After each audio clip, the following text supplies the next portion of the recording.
people who knew murderers, when did you know something was off? Story 1. My bio dad ended up harming my stepmom. Everyone in my family, my mom and 2 older brothers, definitely knew that something was up. He had severe anger issues and was very aggressive. Some of the earlier memories I have are of him threatening one of my brothers. He even almost hurt my mom a couple of times. Obviously, my mom was smart and divorced him as she didn't want to see him hurt my brothers. Years later, I come home from school and my mom and stepdad take us all to the side and tell us he harmed our stepmom and was currently in jail. None of us were surprised. If anything, I was just so grateful my mom left him. Story 2. The person I knew was more of an acquaintance or casual friend. He lived down the hall from me, and we hung out sometimes, but not like just the 2 of us. Still, we'd chill at each other's place regularly. I passed him one day in the stairwell and I said hi. He said hi back, but called me by the wrong name. He was really distracted and kind of awkward. He didn't make eye contact and kept moving. I remember thinking maybe we don't know each other as well as I thought. Later, he was playing Nintendo. Yep, my N64. This was a while ago with my roommate when I came home. He apologized and said his mind was elsewhere. A couple days later, there are cops all over the building, interviewing people and searching his place. They'd found the guy's roommate hurt in an abandoned lot across town. The next day, he confessed. Story 3. I never suspected a thing. She was the nicest woman. I even let her babysit my cousin when I had custody of him for a little while. She was my neighbor, couple houses down, and everyone loved her. She grew gigantic pumpkins, was always outside, so everyone interacted with her a lot. I moved away and a few years later and was shocked to hear everything from my family and friends who still lived in the area. The story. She was married to a man. I knew him from my time living there too. One day, he was just gone. She was all bruised. She said he beat her up. We always suspected this happened before this incident, and had left her because he got a woman pregnant a few towns over. We never heard from him again, but didn't really have a reason to. She would mention every once in a while that he was still bothering her and was even hurt on another occasion after his disappearance. He was self-employed and didn't really have any family. No one suspected anything. 3 years later, she was dating another man. While dating this man, the police had been investigating her for stealing money from the grocery store she worked at. They went to the boyfriend's cabin where they both were to arrest her. She came to the door, said, "Okay, let me go put on some clothes." The police waited at the door. I obviously wasn't here for this part, so this is what I hear. The police then hear 2 loud noises. They run inside and she had poured gasoline and set the house on fire, then harmed her dog, then herself. It took some time to get the house fire under control. Once they did and began investigating, they found another body in the basement that didn't die in the fire, but several days earlier. The body in the basement was her boyfriend. Then, they began investigating further and found a blue 55-gallon drum in her backyard that contained her husband. So, she hurt 2 people and her dog, and all she was suspected of was stealing from the grocery store. Story 4. I moved to a new town when I was 19 and was making new friends at my new job. I met this girl at work and she invited me over to hang out with her and her best friend. I went and the best friend's boyfriend was there and the vibes were way off. I was uncomfortable. He was cold and just seemed angry for no reason. They had mentioned to me before he got there that he was always controlling and had hurt the girl before. Turns out controlling was an understatement. She came home one day and he was digging a hole in the backyard and she asked what he was doing and he replied, "Digging your grave." He hit her, said if he can't have her, nobody could have her, all of that. So eventually she left him and had to get a restraining order and everything. He somehow persuaded her to get in a car with him on her work break and they went missing for a few days. Turns out he hurt her, threw her in a river and harmed himself. I met the girl only a few times and him only the once, but the face that I was in such close proximity to someone capable of that gives me chills. She was so young, it was really sad. Story 5. The first time I met him. Jose was a friend of my ex and something immediately seemed off. He was sneaky, always lying and cheating, but not good at it because he was dumb, and a total narcissist as well. I told my ex to keep his distance, that Jose would only get him into some trouble. Not only did he set my ex up to be robbed, Jose snitched on a bunch of other people, and finally snapped on Stranger in a fit of roid rage and hurt him. The guy he hurt was fairly young and a good kid, just in the wrong place at the time. I hope that person gets what he deserves in prison. Story 6. I've worked with 3 individuals in my job role supporting people with disabilities. All 3 had varying degrees of learning disabilities and honestly, Only for one of them did I know something was up. He worked out a plea deal, as his disability meant that he appeared to lack awareness and fitness to plead. It was as I was taking him home after all of the investigation was over, he turned to me and said, "Don't tell my wife about this." It was at that exact moment I knew he knew what he'd done. The other two incidents, one was so traumatized by what she'd done that she never recovered. She'd been in prison for 25 years and was broken when she came out. The last was a couple. Another vulnerable adult had gone missing. They even helped with the search teams. They were in bits, really concerned for the welfare of their friend, went on TV for an appeal for her to come home. She was under their bed the whole time. Story 7. Partner and I had some neighbors move in across the street, a young couple in their 30s. The guy would come over almost every day to chat with my partner. My partner told me he would say things about being hurt by his brother as a kid and that people didn't care about him. His wife was weird. She just sat on the porch not talking to anyone or doing anything, just sitting there. All I knew about her was she didn't have custody of her kids. A few months ago, our street was filled with cop cars and ambulances. Being the nosy people we are, we just watched out the window for hours as cops busted down the door, messed with the couple's lawnmower, and eventually we watched as 2 body bags were loaded up into a vehicle right in front of our house. Turned out they'd taken their own lives, or I guess one harmed both of them with consent. They turned the lawnmower on in their house and died from the fumes. Their dog died too. My partner and I felt so bad for them because the landlord dumped their stuff into the street the day after, and only one person came by grieving. We also felt angry at them for harming their dog. I tried finding the obituaries but couldn't. Months after this happened, I was on Reddit and saw a video, unrelated, of a man confronting a registered offender who was talking to his daughter. I went to a website just to see, and guess whose mugshot came up? It was her, the wife, and she had a different last name than I thought she did, so I Googled her name to see if she got an obituary. She did. There was also a news article about how she and her ex-husband hurt their own kids and only spent 4 years in jail. The man who did it with her is still out there somewhere. I knew she was weird, but damn. Story 8. I went through primary and high school with a guy in the year below me who seemed a little distant. We lived near each other and caught the bus from the same stop. He was a bit of a bully, but it was something more. Like, you could tell he wasn't a bully because he was hurting inside or because he felt threatened in some way. He was a bully because he did what he wanted to do and didn't realize that it hurt other people, like the kind of kid who enjoyed pulling wings off flies. Not long after I left my hometown, I heard that he had been charged with the harm of a 2-year-old. Apparently, his girlfriend at the time left her daughter with him for an hour or so while she ran an errand. He couldn't deal with the toddler crying anymore, so he acted out aggressively. He caused severe injuries, and she died in hospital not long after. He would have been around 22 when he did it. He was sentenced to 36 years with a non-parole period of 27 years.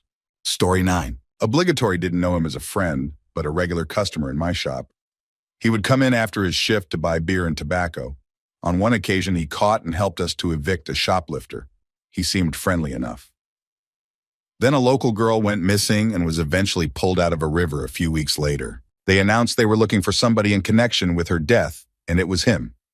They had CCTV footage of him tailing her through a park and footage of him buying beer in a shop, still unconfirmed to this day being our shop as they blurred out the surroundings. Anyway, as we had a TV in our shop switched to the news channel, as it was a rolling story local to us, we started to discuss the guy, if we saw him on the day she went missing, that kind of thing.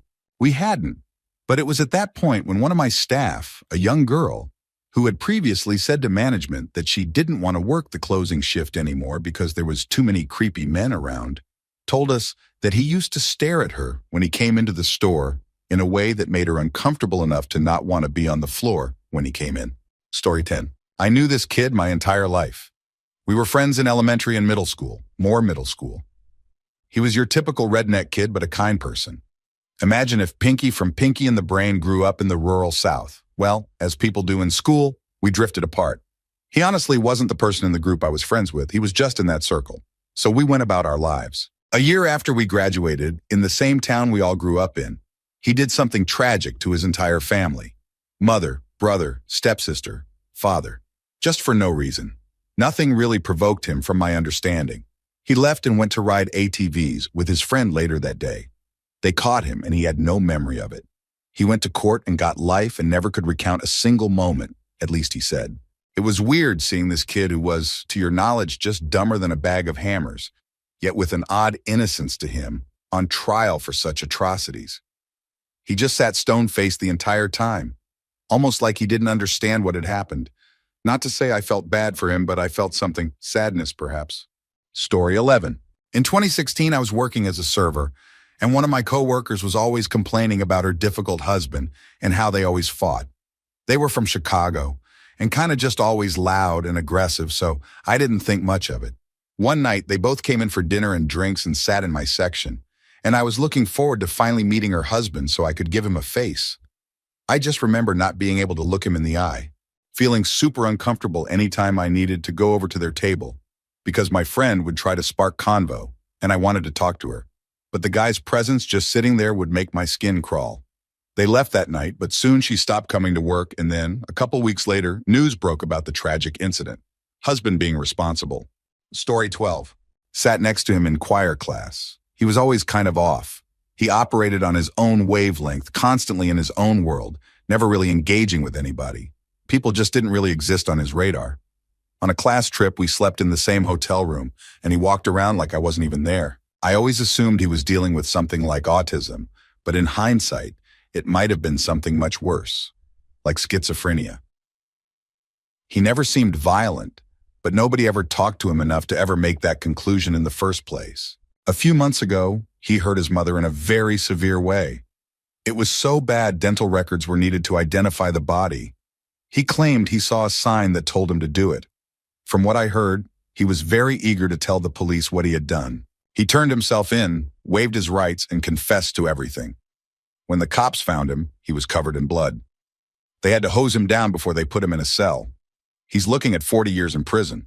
His mom was an amazing woman. She tailored our suits for choir and was constantly volunteering. If there was an event, she was there. She was going to be her town's councilwoman next year. She loved her son very much. She didn't deserve to go like that. Story 13. There was this guy who harmed a young brunette woman in a terrible way. It turned into a cold case for 9 years. They finally caught the guy a couple of years ago. Crazy thing was, I, a young brunette woman, worked next door to the bar where this guy drank every night. I also was a heavy drinker and got blacked out drunk and walked home from there on and off nights regularly. Almost every night. Almost 2 years sober now, thank God. However, I knew something was off about this guy the minute I laid eyes on him. I read people really well, and I just knew he wasn't someone to trust. I talked to everyone who frequented that bar, but I never had a single conversation with him. And if I was outside while he was around, I never felt like I could turn my back on him. When they arrested him due to a relative adding their DNA to a genetic testing site, I straight up got chills down my spine for the first time in my life. Crazy thing was, I wasn't surprised. I was just surprised I knew from the minute I saw him. Story 14. I worked in a food court in my early 20s. This family would come in pretty regularly. The family stuck out because they were very tall. Mom was easily 6'1" and Dad was 6'7". They had a few kids. Nothing really stuck out at the time. They never seemed happy but never fought. They just always looked like they were just coming out of mourning. I heard a few years back that the mom decided to leave the dad. The dad harmed the whole family, and then himself. Another coworker did something similar. He lived with his elderly dad. He was super nice, but just always had this deep sadness behind his face. His girlfriend broke up with him. His dad's health went south. Everything became too much, so he harmed his dad and then himself. Even after hearing that, I felt bad for him. He seemed like a dude with a big heart, and if he just had a day to decompress and someone to talk to, I think it would have gone a lot differently. Story 15. Not sure if this fits here, but it's a sad story nonetheless.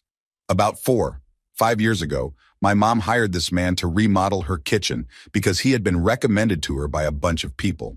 The day he shows up, he has his 11-year-old daughter with him to help out. The second I see the both of them, I think, something's not right here. Don't know why, have zero proof of it. Just a weird feeling, and his vibe totally creeped me out. Maybe because she was so young, he mentioned having another girl and a son, and she should have been in school. He brought her over every day for 2 weeks while he did the kitchen. She seemed happy and fine, so I just sort of kept that in the back of my mind. Every day I would ask my mom when he'd be done so he could get the hell out of her house because he was so creepy and I didn't want him around us. My mom ignored it and told me she didn't understand because he did good work and was really nice. Cut to about a year later and my mom calls me and goes, "Hey, remember Andrew, the guy who did my kitchen?" I said, "Yeah, why? Did he get caught doing something wrong?" She goes, how did you know that?" Turns out he had been treating his entire family horribly, doing terrible things to his children, and subjecting them to extreme mistreatment. They eventually managed to escape from him in the middle of the night, and he's now in prison for the rest of his life. Story 16. A kid in high school hurt his grandmother one day before school. I didn't really interact with him much. We weren't in the same grade, so we didn't have many classes together or any mutual friends, but I did remember seeing him quite a few times as I was working in the library during my lunch periods that year. Just a quiet kid, didn't talk much. He would sometimes just be sitting there and then get frustrated at himself or whatever he was doing and kind of flip out a little.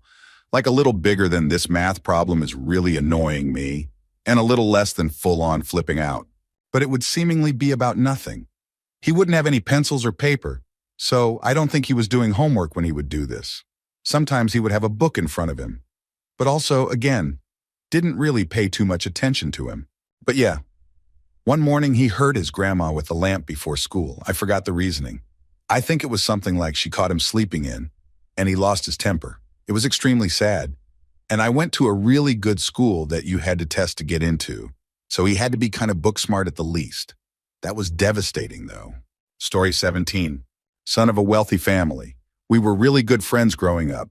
He would invite us all over to his awesome game room to play Warhammer, and would use his massive allowance to buy us Warhammer boxes just so he could have more people to play with. He ended up getting his own house right after high school, and we all hung out there for movie and video game nights, and gladly shared spare bedrooms he let us crash in when we needed a place to get away for a while. He's now serving 300+ years for serious charges, including taking someone's life. Apparently, he got involved in a dangerous situation that went too far, and when things took a turn, he prioritized his own needs over helping. We had absolutely no idea he was capable of doing such a thing. Really shook me up just knowing I hung out with him so much, and he bought me so much great stuff that defined my high school years. I still have the Warhammer figures in a closet. I'm tempted to throw them out sometimes, just to fully remove him from my life. But at the same time, I remember these figures brought a ton of great memories with my other friends. And when I look at them, those great memories are the ones that come to mind. I see the endless summer afternoons of us all painting figures and playing together, not the person who later made those terrible choices. Story 18. Played D&D with a guy on deployment for a few months while I was in the Navy. We hung out in the same group of people. I stopped playing because he kept trying to cross the line with all the female characters in the game. When we got back from deployment, the FBI and NCIS were pierside waiting for him.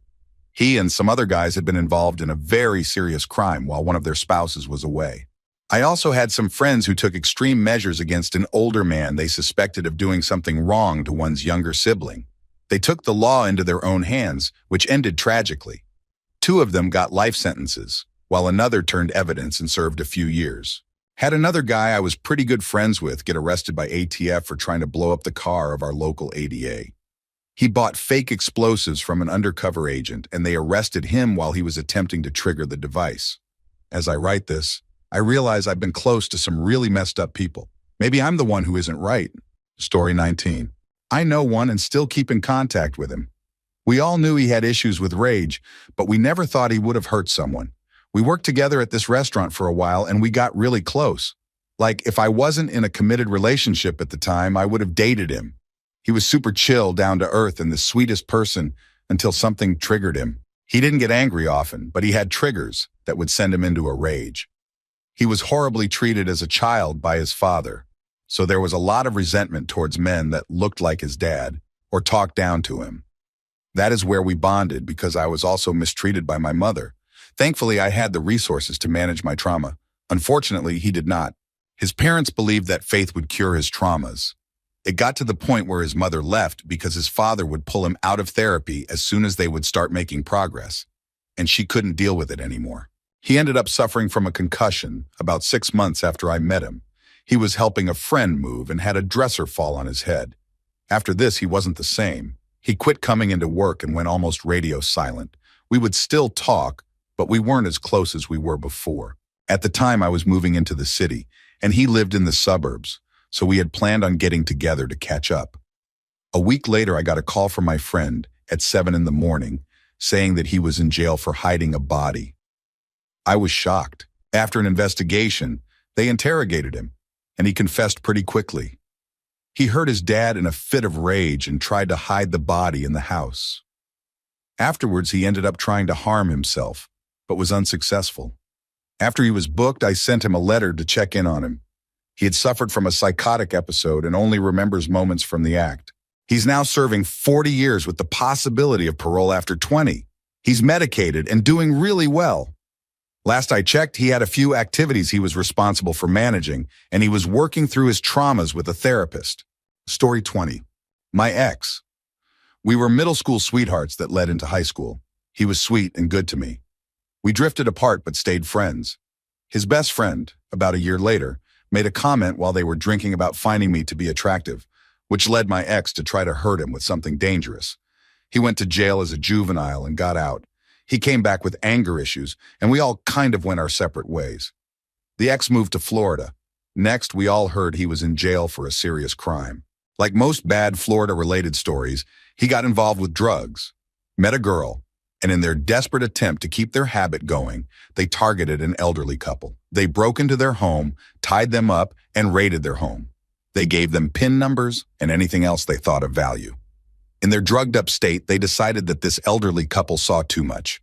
He dug a huge hole and threw the elderly couple in. Once they felt the job was done, they took their ATM card and were able to get $200 from it.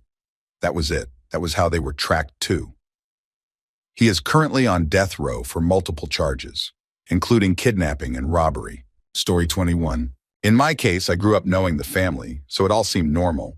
But even as a teenager, I could see that there was something wrong with my friend's dad.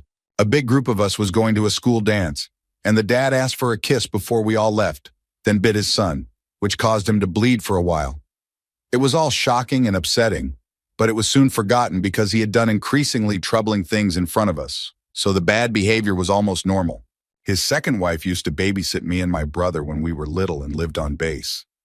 My mom said she helped that woman leave in the middle of the night with her 2 babies at the time, but left the 2 older kids with the dad from another marriage. When my mother got out of her difficult relationship, we were beyond poor. She was working 2 jobs. I remember not eating sometimes at the end of the pay period. That man drew up a contract that my mom would marry him and that they wouldn't have to be close until she learned to love him. Then he went out and got me and my brother the best Christmas I ever remember to try and win her over.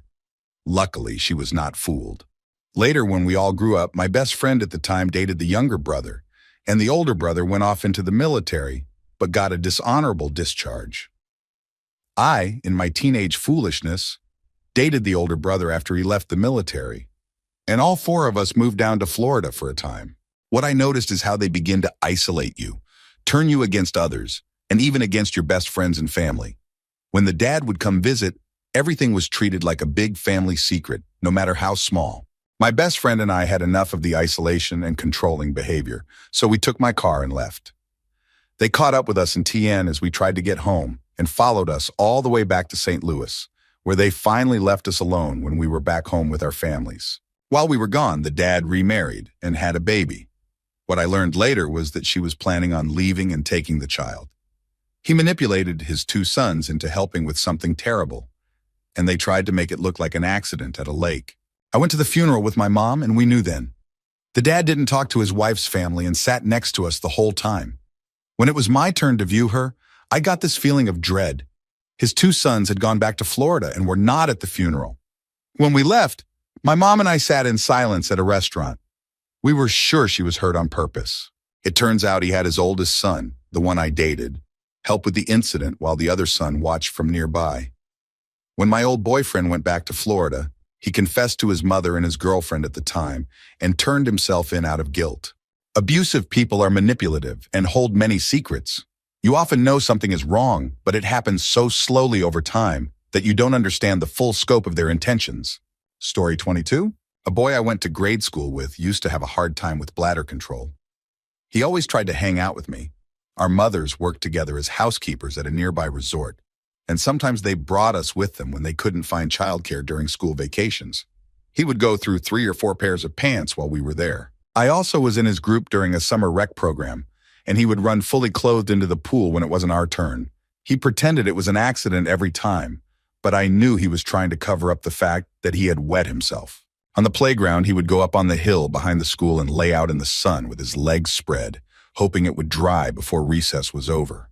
I felt bad for him. I had similar struggles until I was 14, so I kind of understood. Obviously, his social life was more affected by his incontinence. He ended up becoming something of a bully. He would get really mad on the playground or in gym class if someone beat him fairly, and he would swear at them and try to pick fights. Then he moved away, and 10 years later, I read in a newspaper that he had been involved in a serious crime while his girlfriend's child was very young. A few years later, I read an article about the link between certain behavioral issues and violent tendencies. Apparently, some studies had shown it could be an early warning sign of deeper emotional or psychological issues. Story 23. A girl I used to work with about 10 years ago was found in tragic circumstances involving her ex-boyfriend. He tried to make it look like something it wasn't, but according to her parents, the evidence suggested otherwise. She was not someone who seemed to struggle with mental health as far as anyone could tell. She was a happy person with big dreams, planning to finish her degree, and had just bought herself a new car and house. The police didn't seem to investigate further, which was frustrating for everyone who knew her. He was always off. Your typical controlling and manipulative partner. She often had bruises from his aggressive behavior. He sent her threatening messages, harassed her co-workers, and even scared her family and friends. A week before the incident, he had broken into her house. Later on, he started dating another one of my co-workers. We who knew his first girlfriend warned her about his past behavior. She believed he had changed, but eventually, he reverted to his old ways and put her in a dangerous situation. They were lucky to escape when the police intervened. Story 24. I am way late on this, but I could have answered this question very well. It was my brother. He passed away when I was 13, and he was 18 at the time. I knew he was capable of harmful behavior from the time I was 6 and he was 11. He used to play dangerous games. He would sit on my chest, use his knees to hold down my arms, and restrict my breathing until I passed out, then wake me up and do it again. There were days when he did this for an hour or more. That's on top of other kinds of mistreatment. Anything you can think of, it happened. I was regularly hurt, both physically and emotionally, for a year. One time, he made me stand in front of him while he hit me repeatedly, testing my tolerance to pain. He wanted to toughen me up, and he wouldn't stop until I didn't flinch from the pain. I couldn't tell anyone about this because I was more afraid of him than confident my parents could or would do anything. He was my primary babysitter. After that year, he moved out. My mom worked nights, and my stepdad was a truck driver. One night, my brother decided that he would feed me something unappetizing. He cracked an egg onto a plate, mixed in coffee grounds and other things from the trash. When I refused to eat it, he added salt and pepper and said it was now more appetizing. The mess was still there when my mom came home, and she wasn't happy. She told us both that if we couldn't keep the house clean, we weren't allowed to eat her food. He didn't like this and eventually moved in with other family. I was finally free for a short time, though I didn't eat anything but school lunch for 2 days until my uncle found out and put a stop to it. From the ages of 12 to 18, my brother got into a lot of trouble. He was arrested multiple times for violent behavior. He was in and out of alternative programs like Outward Bound and boot camp. Finally, at 17, he was sentenced to 2 years in juvenile detention. He spent a year there and was then released to live with a preacher in a nearby town. Eventually, they convinced the parole board that he was rehabilitated, and despite objections from the local police, they let him off probation and parole. That preacher introduced him to friends who my brother eventually moved in with, and he also met a girl. They met right before summer started, and he fell in love, but to her, it was just a summer fling. When she broke up with him partly due to his controlling behavior, he lost control. He came back home one weekend to meet up with some friends and also visited us.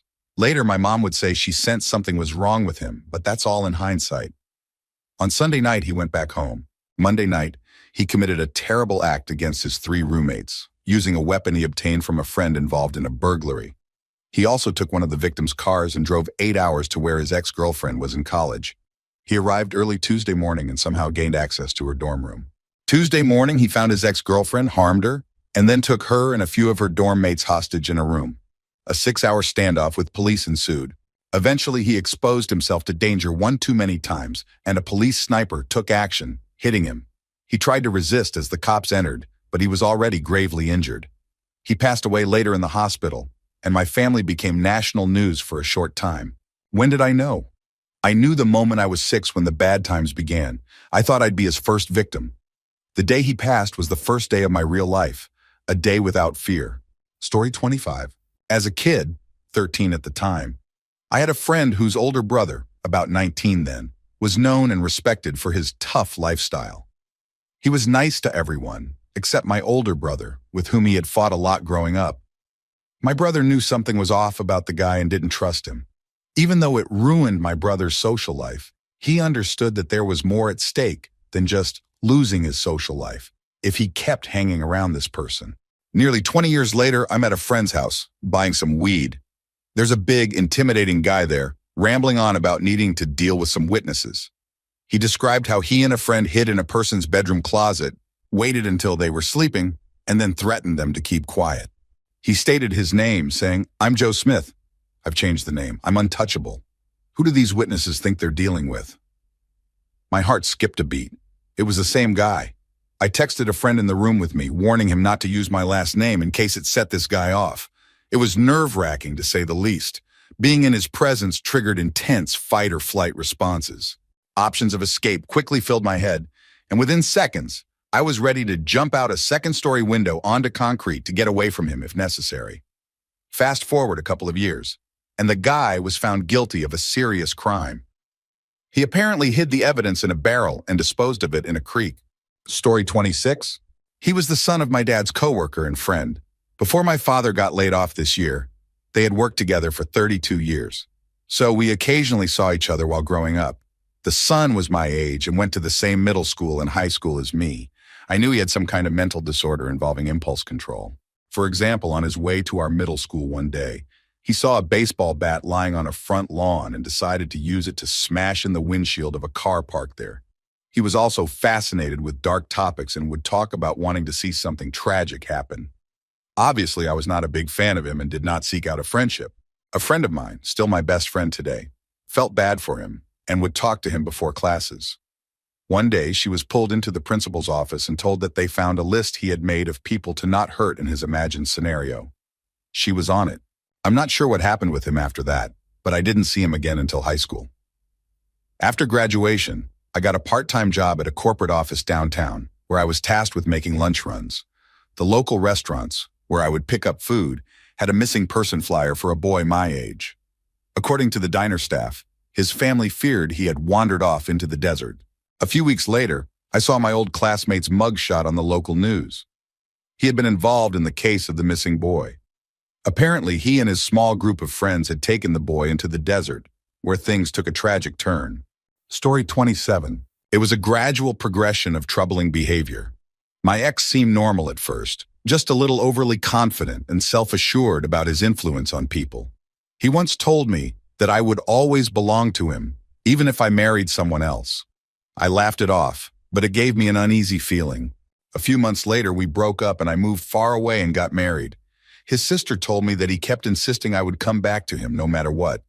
Something in that moment made me believe he might actually do something drastic, like hurt my spouse. Thankfully, after I transitioned and started living my true self, his interest in me seemed to fade completely, which was a huge relief. In 2018, I got a call from a mutual friend asking if I'd seen the news about him. He had been working at an airport and became obsessed with a woman who repeatedly turned down his advances. When her fiancé arrived at her house one day, he was attacked. My ex was arrested shortly afterward and is now serving a life sentence. It was heartbreaking to hear how his actions caused so much pain to an innocent family. Story 28. My best friend growing up went down a road of heavy substance abuse. He couldn't keep a steady job, so he resorted to theft, even targeting my family multiple times. After serving several years, he was released recently, but it didn't take long before he was arrested again for similar offenses, including identity theft. What disturbed me most was that he gave the police my name and address when they caught him. The fact that he knew my new address, even though we had no contact, made me uneasy. A few days later, the police released a statement saying he was being charged in connection with a crime that occurred earlier this year. While he had turned into a different person over the years, I never imagined he could be involved in something like this. Story 29. I honestly didn't find him very creepy. He was a member of my night shift crew when I used to be a fast food manager. He seemed like a quiet guy, one who laughed at the same jokes as everyone else on the shift and hung out after work. One of my cousins ended up dating him, and eventually they got married and had kids. Unfortunately, things took a dark turn. One night, while his wife was in the hospital giving birth, he committed a horrific act involving her twin sister. To this day, it's unsettling to realize I spent time with someone capable of such things without ever suspecting a thing. Story 30. I had an employee, a big guy about 6'5" and 250 pounds, who seemed like a nice person but had a difficult relationship with his partner. She was very controlling and things eventually got out of hand. He ended up getting into a physical altercation at the office over a paycheck dispute. Months later, I got a call from the local paper asking about him, and I assumed it was related to the incident at work. However, they were investigating something much more serious. He had been involved in a tragic situation that escalated in a way no one saw coming. They eventually caught up with him at a truck stop, acting like nothing had happened. It was shocking to realize how someone could seem so normal yet be hiding such a dark side. Story 31. For me, it was after the fact. My ex-husband courted me quite over the top in hindsight. He spun a lyrical tale of how our fates were connected and how we had found one another at just the right time. I was foolishly smitten. After we'd moved in together and been engaged, he started talking about his job at the mental hospital before we met. I started realizing something was off about him, but he'd started slowly isolating me. He made me prioritize him, and it was a seamless transition. I was seeing my family less. Talking to my friends was monitored, and he'd started getting weird in the bedroom. Forceful, wanting me after I was crying, inconsolable from arguments, holding a pillow over my face. And he was constantly talking about owning a business for gun design with his brother, and about the torture chamber he'd have to build and maintain in the basement. How, as his soon-to-be wife, I would be expected to never talk about what happened to men they had to work up, to never come into the basement, to never question what happened after the fact. But he told the story of going into the mental hospital and slamming a patient to the ground. It caused the patient's death. It was ruled an accident, but to hear him tell it, it was his first act like that. He had fantasies about it before it happened. He took a strange delight watching the life leave the eyes of the patient. He said he'd never slept so calmly in his entire existence. I later was moved to a community farm at his insistence, and our marriage ended via text message after his attempts to control me as his ideal wife failed. Story 32. One I can actually answer. This guy I went to school with was always a jerk. He didn't like to take no for an answer on anything. It almost got me in trouble one time, but luckily his mom showed up. Anyway, after that I knew it was only a matter of time before he hurt someone. A few years ago, 2018, he got into a tragic incident with a girl and tried to cover it up. We are from a small town, so it didn't take long for him to get caught. Apparently him and this girl were together, and things went wrong, so he panicked and tried to hide what had happened. Everyone from the town was like, "I can't believe he would do that." I was like, "Y'all are silly. I'm surprised he didn't do this earlier." His excuse is the girl caused the situation herself, and he freaked out because he was on substances. Story 33. A man from my church ended up being responsible for the deaths of 3 or 4 people involved in a rough lifestyle. My dad knew him pretty well because they had similar jobs in our church, and he was always very nice and normal seeming. Then his wife left him, and he spiraled. I'm guessing there were some major issues, or she probably wouldn't have left. He started doing drugs and binge drinking. Then he was arrested and confessed to picking up these individuals and ending their lives. So crazy. Another guy in my neighborhood growing up took his soon-to-be ex from her college campus and held her against her will in a hotel room for 3 days while treating her terribly. His nephew helped him. He intended to do worse, but the nephew finally let her go. The husband wrote her a letter from jail a year or 2 later explaining how he would finish the job when he got out. He got some time added for that. She had to have tons of reconstructive surgery because of the damage. I wouldn't say I knew he would try to hurt someone, but I always got a really creepy feeling around him and made sure I was never alone with him. Story 34. It was never confirmed he did it, but allegedly, my best friend's dad caused the death of his wife. He was a big-shot FBI agent. She was an alcoholic stay-at-home wife. Every single time I was there, which was pretty much every day, they would be in an argument of some sort. The dad had an explosive temper and would absolutely lose his composure on her.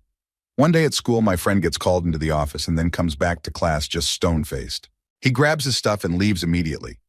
We had plans after school that day, so his GF and I drove to his house to pick him up. This is right, his cell phones were a thing, so not everyone had one.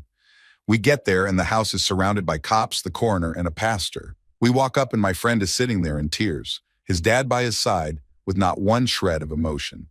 His dad says Denise died, perfectly even-toned. The story is she was drinking as per usual and she drowned in the pool. He says he came home and found her lying face down, already gone. He never showed any emotion at all. I remember being at the funeral. She was cremated almost immediately. And even during the eulogy he gave, he never even choked up. He was stone-faced, cold. Something was very, very off. He remarried 6 months later to a woman much younger, who ironically looked just like his dead wife. It was really creepy. Also, the quality of life drastically improved. Brand new Mercedes, new house in a gated community. Things just didn't add up. It was a play pool no more than 6 feet deep. She was in that thing every single day, all day. It's what she loved doing. Having a drink in the pool. Come to find out, he cashed in on almost $1 million from her life insurance policy. My dad was best friends with him and stopped talking to him afterward because my dad was convinced he did it as well. He said he'd make some really odd comments if he got a little too drunk. He was never even questioned or considered. I think my best friend suspected his dad had some involvement as well, though he never brought it up. He sunk into deep depression and got hooked on substances. He never recovered, sadly. Story 35. My great-grandmother was considered a serial killer. She would take out insurance policies on people who were struggling and then do terrible things to them to collect. After my grandma, her daughter, was killed when my mom was 2 years old by getting shot by her brother, my great-grandmother had to take care of my mom and her 3 brothers. One day, she set the house on fire with my mom and siblings inside. A local man saved them from the fire, and then my great-grandmother had him killed as well. She managed to get out of prison by bribing the warden with secrets about his personal life. She was born in 1900 and died in 1995 after we dropped her off in Bradenton to visit her sister on our way to Disney World. When we picked her up and dropped her off in Fort Lauderdale, she died in her sleep that night. There's more to the story that my mom doesn't really talk about, but I remember her as an old, calm lady who didn't hesitate to call people names and kept a heavy firearm under her bed. Story 36. After he did it, I was able to look back on multiple odd things and sort of add it up. We were teenagers, and I thought of him as a good friend. I originally brushed off the weirdness, his collection of preserved animals, his collection of photos of girls he said he knew, his narcissism, impulsiveness, and manipulative behavior. One night he tried to get me to leave a party with him, but I refused. Pretty sure that's why I'm still alive. He was more interested in taking my car than caring about me.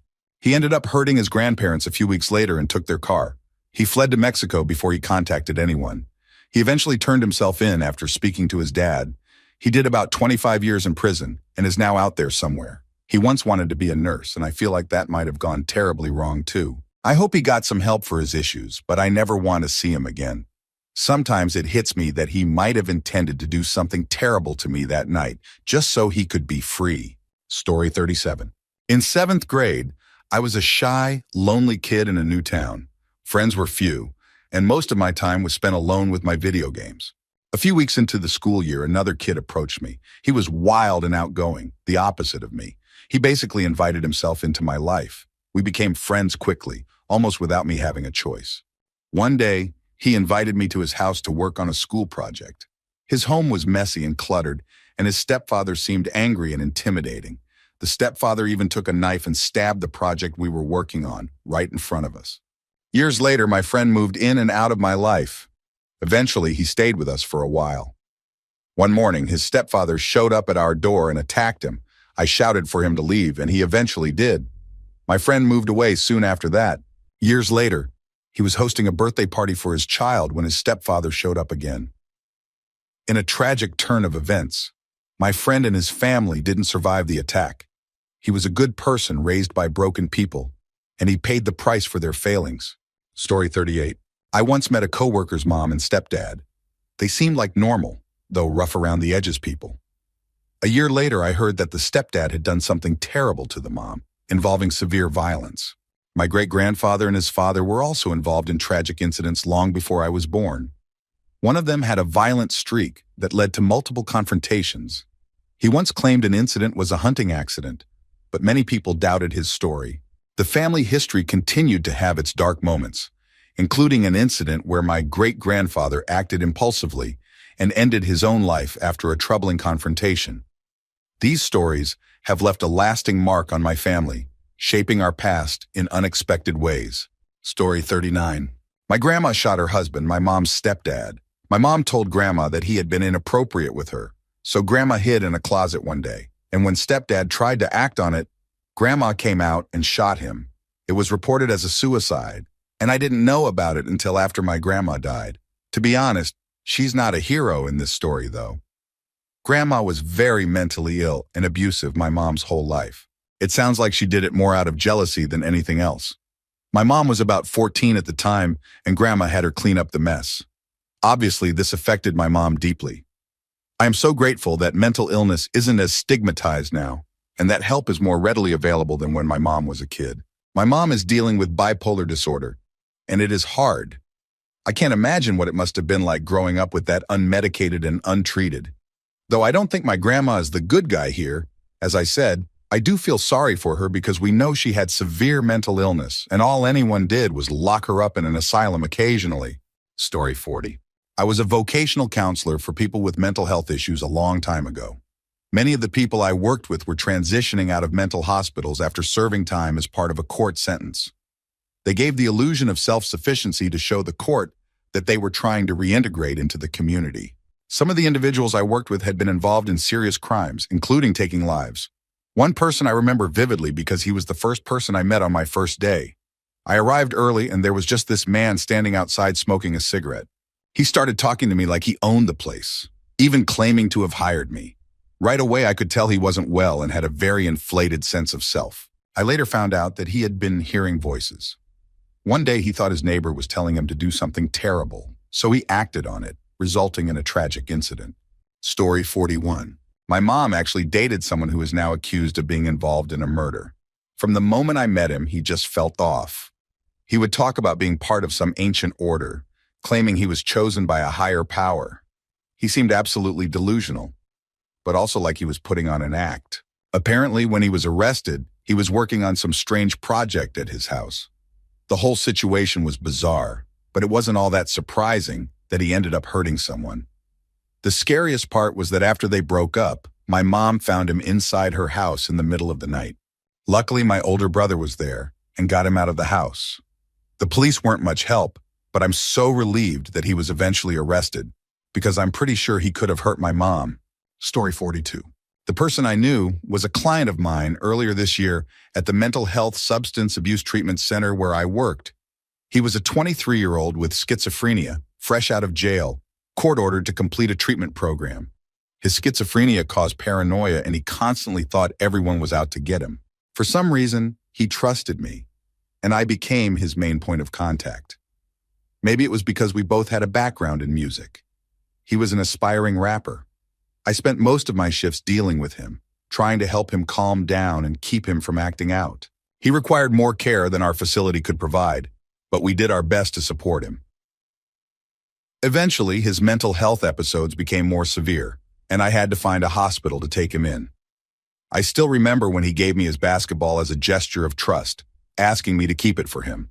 Months later, I saw him on the news. He and some others were involved in a robbery that ended tragically. He was accused of being the main person responsible. It was heartbreaking to see how things turned out for him. He's now facing life in prison, and I truly hope he finally gets the help he needs. Story 43. Love to say from the first time we met, but no such luck. We went to school together. He was a grade below me. Nice guy, bit quiet. Then after school bumped into him here and there, had a drink or two, found out he was dating this great girl who he really loved. Fast forward a year, we end up working together, good guy all around, loves his girl. I move on to a new company, hear through the grapevine his girl is pregnant, so I give him a call, and he is super excited about being a dad. We were all so happy. At about 8 months pregnant, they were driving out of the hospital after a checkup, and they got hijacked. 2 guys jumped in the car, pulled guns, and drove them to a sketchy area. One of the guys pulled the girl out of the car and fired shots at her while she was pregnant. My friend got injured in the shoulder and the two guys fled. There was a huge manhunt. It made national news with him looking all sad on TV, playing the part. Within a week, one of the guys was caught and he spilled the whole story. Turns out my buddy had paid someone less than $300 to target the unborn child, not the girl. The hitman subcontracted the job to the other two guys for like $50 each. They gave him up to the cops in no time. The authorities arrested him at the hospital next to his girlfriend after getting him on tape trying to negotiate more money with the original hitman. He's now serving life without parole after also attempting to arrange a hit from prison on the original hitman, his now ex-girlfriend, the police officers who arrested him, and the judge. Story 44. My next-door neighbors, about 16 years ago, were odd. It was a husband and wife. They lived directly across from us, and the wife's parents lived next door to them, so diagonally from us. From the first time I met the couple, they were just different. The husband was probably in his 30s or 40s, and the wife was most likely around the same. They didn't have any kids together, that I knew of, but I believe the husband had a son that the mother wouldn't let him see. The husband was constantly at our house, talking to my dad, and always acting a bit off. My dad is friendly and would help them whenever they needed something done around their house. The husband seemed to take a special interest in me and my sisters, especially me when I was about 11 or 12.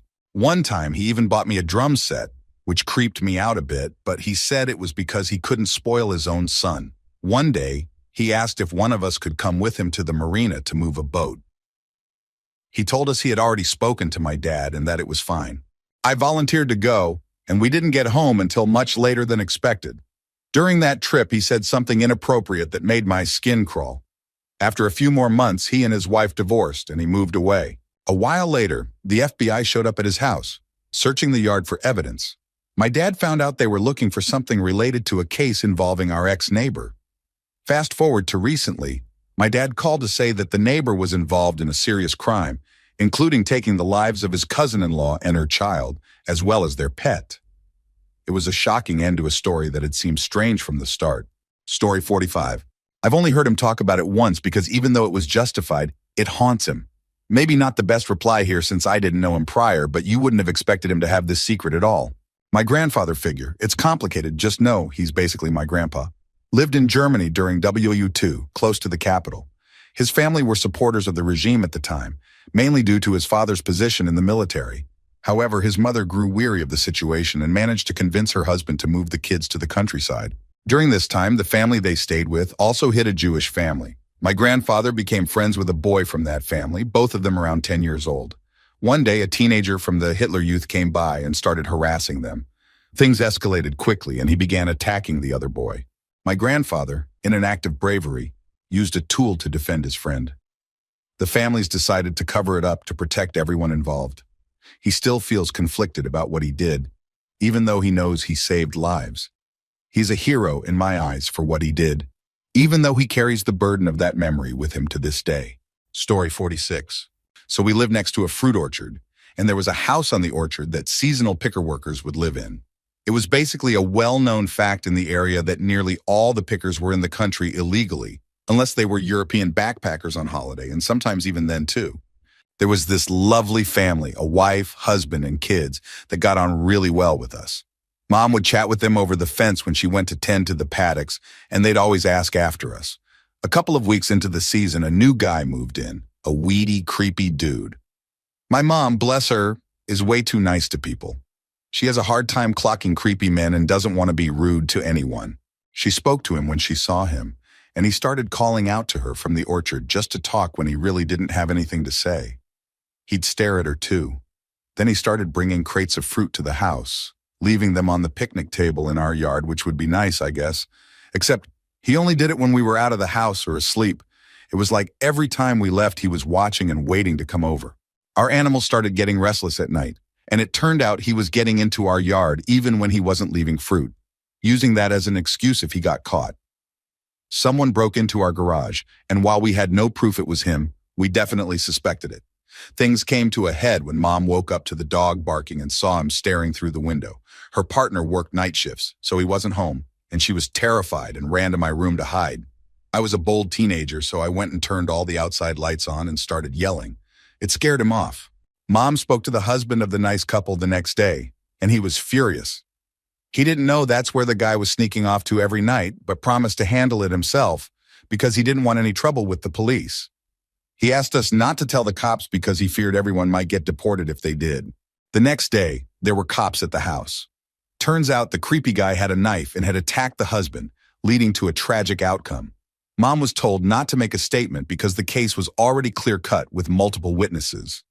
She felt really guilty, but it wasn't her fault the situation escalated the way it did. Story 47. My cousin ended up in a tragic situation where two people lost their lives. No one ever expected it. She had everything: a nice house, family, money, and a good job. She seemed like the typical friendly Southern woman. We started noticing something was off when her behavior changed.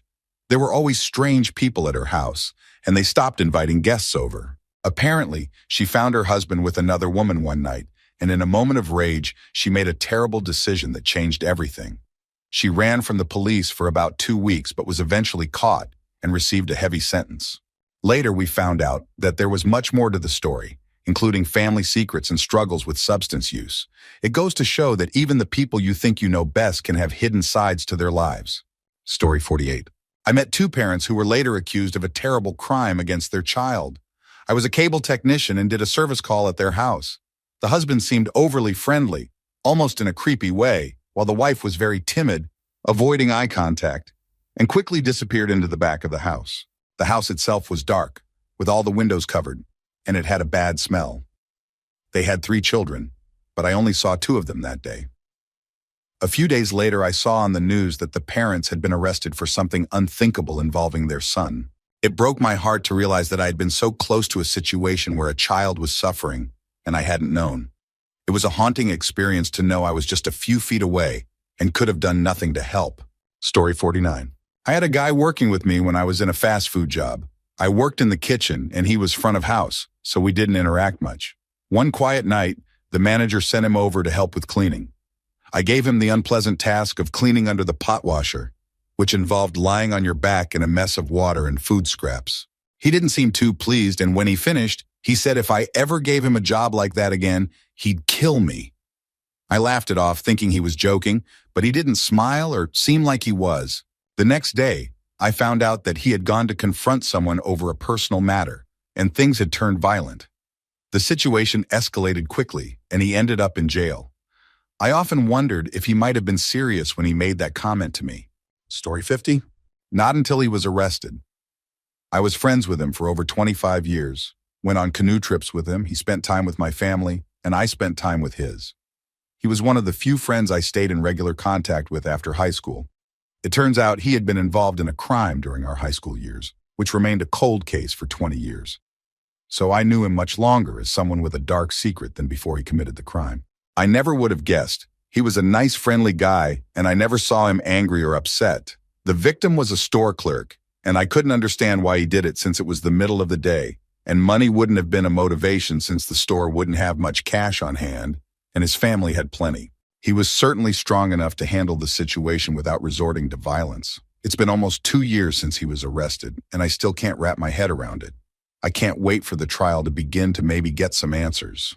The only thing I can think of is maybe there was a personal issue involved, but he never mentioned anything about it to me.